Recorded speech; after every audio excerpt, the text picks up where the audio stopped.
Wow! Look at this. He was coming with the uppercut, and at the same time, Walters was coming in.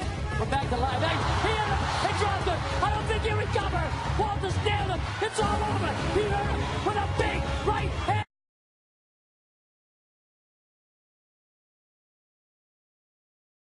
They both hit the 40 mark beyond, and he is 38.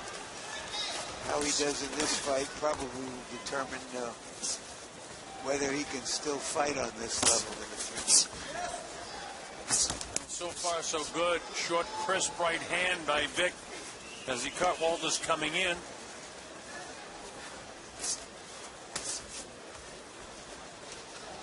Vic, for most of his career, had Angelo Hyder and Jeff Fennick working with him in Eastern Australia, which is, of course, where Sydney is.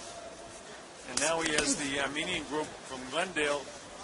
They were speaking Armenian in the corner, which I found unusual because I can recall Fennick and Angelo, talking so much to him in the corners before, and that Australian accent. So it's strange to hear the Armenian language in there. And of course, they're speaking Spanish in the other corner.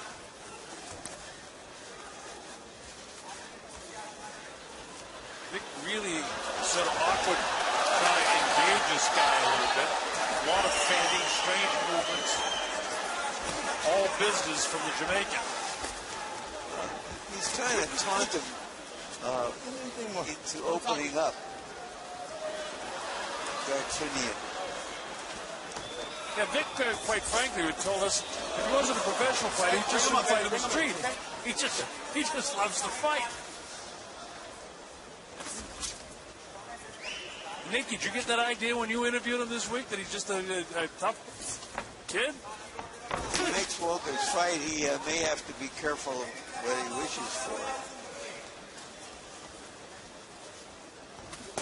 Oh, he hit him with an uppercut and dropped it. No sooner did you say it. And he got hit with the uppercut. He's smiling with it. It didn't hurt him, but he got dropped. Well, he didn't wish for that one. No, he didn't. So the uppercut caught him right away. I wouldn't say he was in the process of fooling around there, but certainly Walters all business, and now he's felt the heavy-handedness of Walters, even though that wasn't a real heavy knockdown.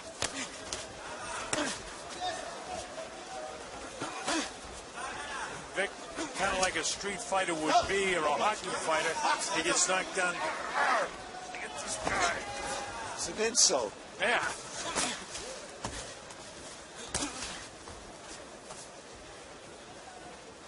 But that's going to cost them a couple of points. Stop! No punch. Closing seconds of the second round. This is for the bell. The way Walters wings and cocks that right hand. A decent uppercut. Walters is kind of controlling things, both with his hands and his feet. A little bit of desperation I see in the face of Vic Darchinian right now. Inspired, as Larry mentioned, by Bernard Hopkins. He wants to continue to fight. I don't know whether it's the reach and height advantage that Walters has, but Vic doesn't seem to be able to execute as he did at the lower weight levels at 126. I don't think he has the style, the pure boxing ability and acumen to extend his career very much farther than this. Hopkins and Marquez, outstanding boxers. Hands are free. Right on the belt line, right on the belt line. In the fifth round, and it's getting tougher and tougher for Vic Darchinian as the Jamaican fighter just pot shots him, using the jab, getting the right hand through. Seemingly has quicker hands. Vic just can't catch him flush. I say that, he gets a straight left hand through, invariably that'll happen. And he gets back. He's hurt. He is hurt. This is the end right here. He's ready to go goes down. That'll have to take the 8 count here. He was wobbled and wobbled hard to take the 7 and 8 count. And you know how you know he was wobbled hard? He didn't stay down. He jumped right up. Well, this guy Walters now going to try to finish him off right here. Because Vic is very flat-footed. He's reeling around the ring. Walters senses that he can end this thing right now. And how many punches will Caiz let him take? Vic is out on his feet. Yeah. He's just on instinct right now. And he gets nailed with a left hand. This fight's over. Vic Dalchinian is done. They don't bother to count it. But Walters said he has power. And in the end, he showed he did. Well, Vic had to come to Walters. He came winging.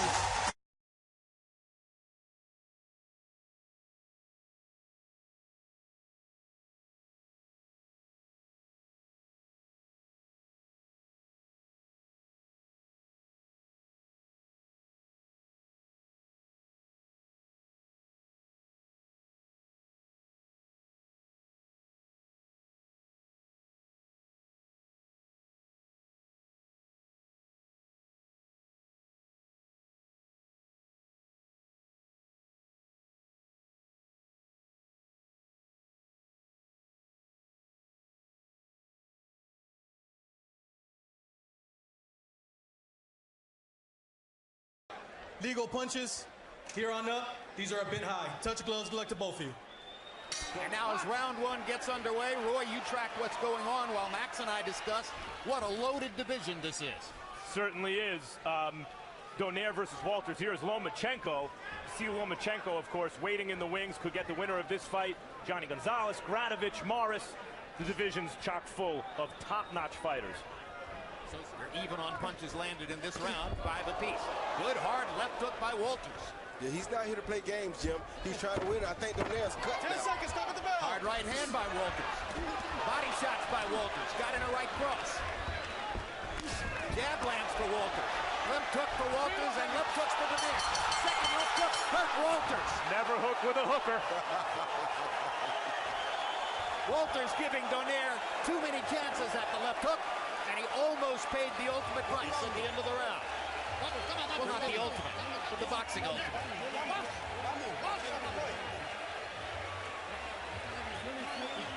You gotta put that foot in. Walters was having his way, may have gotten just a little too enthusiastic, and he hung that chin out there for Donaire. Well, no, he didn't really hang it out. He just didn't realize the punching power, the true punching power of Donaire. He thought he could exchange hooks with him. Exactly. You don't know that sometimes until you're in front of a guy. He has a good left jab. If he had a good right hand to match it, Donaire would have a real problem in front of him right now. See, the right hand is kind of a slapping right. It's not as straight as the left hand. Oh. That was a good right hand. Good enough to knock Donaire down. That was not a slap this time. That was not a slap, no way. He brought it up and under a little bit and got it onto the chin of Donaire, and that is the first knockdown of Nonito Donaire's career. Very smart left right uppercut. So now both fighters have had a big moment. Walters just a little bit better because he got Donaire to the canvas. That jab setting everything up for Walters. Good left hook by Donaire. Walters lands the right hand again. And they're both going for broke. What a firefight we're getting now. I told you.